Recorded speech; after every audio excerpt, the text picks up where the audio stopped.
Oke, assalamualaikum warahmatullahi wabarakatuh. Waalaikumsalam warahmatullahi wabarakatuh. Kali ini Pak Agus akan memberikan pembelajaran tentang pemeliharaan mesin sepeda motor di materi analisis gangguan pada kepala silinder. Sebelum mengawali kegiatan hari ini, alangkah baiknya kita berdoa. Silakan Ketua kelas Mas Redi untuk memimpin doa teman-temannya agar kegiatan ini bisa berjalan dengan baik. Untuk mengawali kegiatan hari ini, alangkah baiknya kita berdoa terlebih dahulu. Berdoa dimulai. Selesai. Ya, terima kasih Mas Randy atas memimpin doanya. Gimana kabarnya? Baik Pak. Ini kayaknya yang masuk di Zoom meeting baru 17 dari 30 anak. Semoga nanti ada teman-teman kalian bisa masuk segera. Mungkin ada beberapa gangguan, tidak masalah. Nanti teman-teman tolong sampaikan materi ini kepada teman-teman yang belum bisa gabung di Zoom meeting. Anak-anakku, hari ini kita akan mempelajari tentang analisis gangguan pada kepala silinder. Dari kepala silinder itu sendiri ada fungsi dan komponen. Adakah yang bisa jelaskan tentang fungsi komponennya? Siapa? Coba silakan. Saya Pak. Ya, Mas Abdul, silakan. Sprocket cam. Sprocket cam berfungsi untuk memutar camshaft atau noken as yang terdapat di kepala silinder. Ya, bagus sekali. Terima kasih Mas Abdul Syukur. Ada lagi yang lain? Saya Pak. Ya, Mas Baktiar, silakan. Rocker arm juga bisa disebut templar, berfungsi sebagai penghubung antara noken as dengan klep sebagai pengatur naik turunnya buka tutup klep. Ya, bagus sekali. Terima kasih Mas Baktiar. Ada lagi yang lain? Saya Pak. Ya, Mas Randy, silakan. Katup bisa pinta ke valve. Katup atau klep yang berfungsi untuk menutup dan membuka saluran masuk atau biasa disebut intake manifold. 2. Katup buang exhaust valve. Katup atau klep yang berfungsi untuk membuka dan menutup saluran buang yang biasa disebut exhaust manifold. Ya, bagus sekali. Terima kasih Mas Randy. Sama-sama Pak. Di analisis gangguan pada silinder ini kita nanti akan mempelajari tentang bagaimana menganalisisnya. Bagus akan memberikan motivasi dulu. Motivasinya dari Imam Syafi'i, barang siapa yang tidak mau merasakan pahitnya belajar, ia akan merasakan hinanya kebodohan sepanjang hidup. Maksud dari pembelajaran ini, motivasinya adalah saat ini jumlah populasi kendaraan sepeda motor teramat banyak, menjadi peluang kita untuk menjadi seorang mekanik ya. Jadi saya harap dengan ini dapat menjadi sarana untuk menjebol dinding keterbatasan lapangan pekerjaan. Dengan menguasai mesin otomotif, kalian dapat menerima order perbaikan sepeda motor mogok. Rata-rata pembiayaan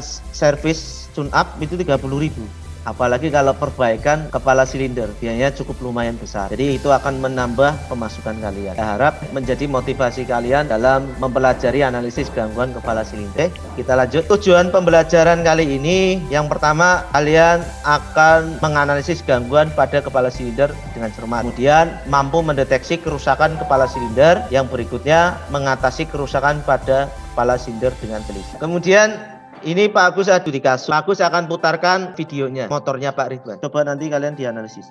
Assalamualaikum warahmatullahi wabarakatuh. Berikut ini sepeda motor Pak Ridwan dengan tipe Honda Mega Pro tahun 2009, di mana mengalami masalah pada performa mesin dan oli cepat habis. Dan Pak Ridwan mendatangi bengkel. Ini analisis dari kepala bengkel, pengapian tidak bermasalah, kemudian sistem bahan bakar juga tidak bermasalah. Dari hasil survei kepala bengkel di lapangan, terjadi ada bekas oli antara kepala silinder dan box silinder. Itu tadi mengenai studi kasus dari Pak Ridwan. Tolong kalian menganalisis gangguannya, ungkapkan analisis Anda tentang kerusakan kepala silinder tersebut ya. Ini tadi Pak Agus sudah membagi kelompok. Silahkan kalian diskusikan dalam grup WA masing-masing.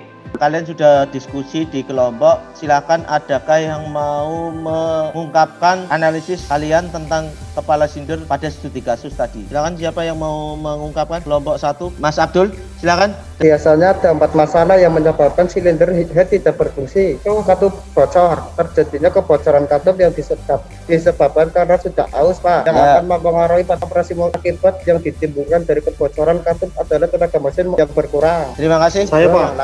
Untuk kelompok 1, Mas Fajar silakan. Dari kelompok 2, Kerusakan pada kepala silinder, 1 lubang busi dol atau daratnya aus. Ya. Kedua, setting klep bocor. Ketiga, tempat kedudukan busi longgar atau dol kulitnya. Tiga, mur atau baut mengikat longgar. Terima kasih kelompok 2 Mas Fajar Mustaqim.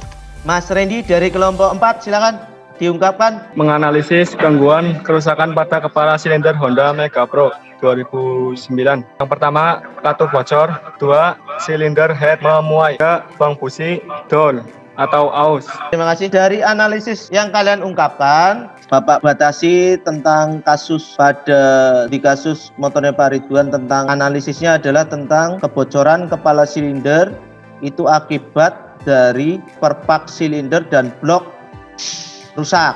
Silakan setelah ini coba kalian analisis cara mengatasi gangguannya. Silakan. Kelompok 2 Mas Fajar Mustaqim. Ya Pak, yang pertama cara mengatasinya ganti packing yang rusak atau segel yang udah aus. Terima kasih untuk kelompok 2 ungkapan dari cara mengatasi gangguannya. Silakan untuk kelompok.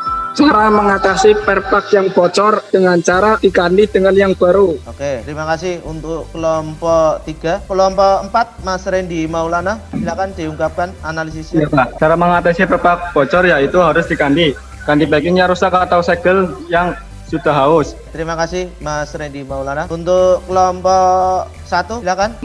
Memperbaiki kasket dengan cara membeli yang baru.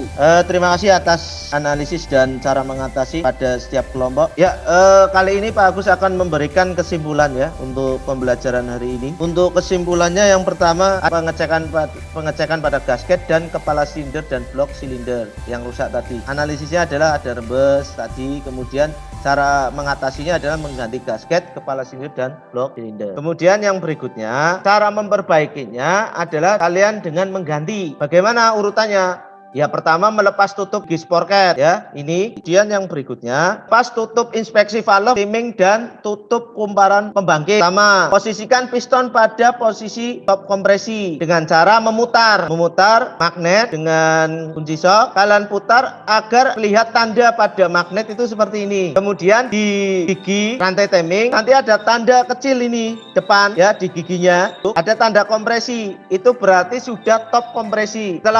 Setelah tadi sudah ditopkan, kalian lepas tensionernya di atas. Kemudian yang berikutnya, kalian lepas gigi timingnya, kalian lepas. Selanjutnya, setelah kalian lepas, sudah terlepas, kalian lepas baut kepala silinder 4 ini tadi ya. Yang di samping 2, yang di depan 4. Kalian melepasnya harus menyilang. Tidak boleh urut searah jarum jam, tidak boleh, tapi menyilang.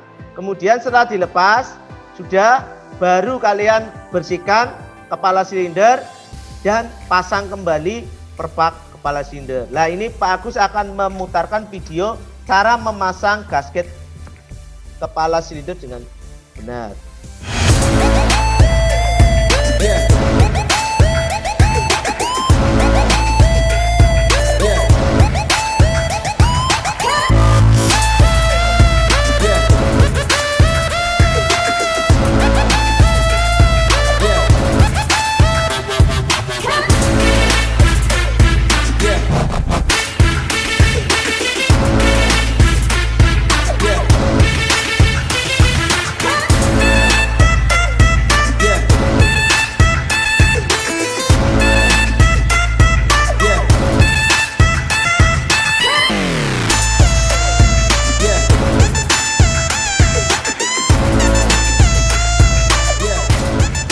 Kalian tadi sudah melihat proses bagaimana cara memasang perpak yang baik. Kemudian pembelajaran kali ini untuk pembelajaran yang akan datang, kita akan mempelajari tentang analisis gangguan kepala silinder dengan studi kasus yang berbeda. Yang berikutnya sudah memberikan tugas di Google Classroom yang sudah Pak Agus posting. Silahkan kalian kerjakan dengan baik dan berurutan. Kemudian isi link absennya, kemudian diskusinya kalian isi, formatifnya juga kalian isi. Kemudian yang berikutnya tesnya juga kalian. Itu aja dari pembelajaran kali ini. Sebelum mengakhiri kegiatan kali ini, alangkah baiknya kita berdoa. Silakan untuk ketua kelas Mas Randy untuk mengakhiri pembelajaran kali ini. Untuk mengakhiri kegiatan hari ini, alangkah baiknya kita berdoa terlebih dahulu.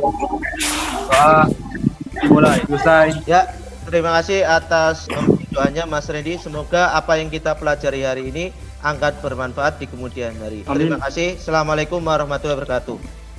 Waalaikumsalam warahmatullahi wabarakatuh.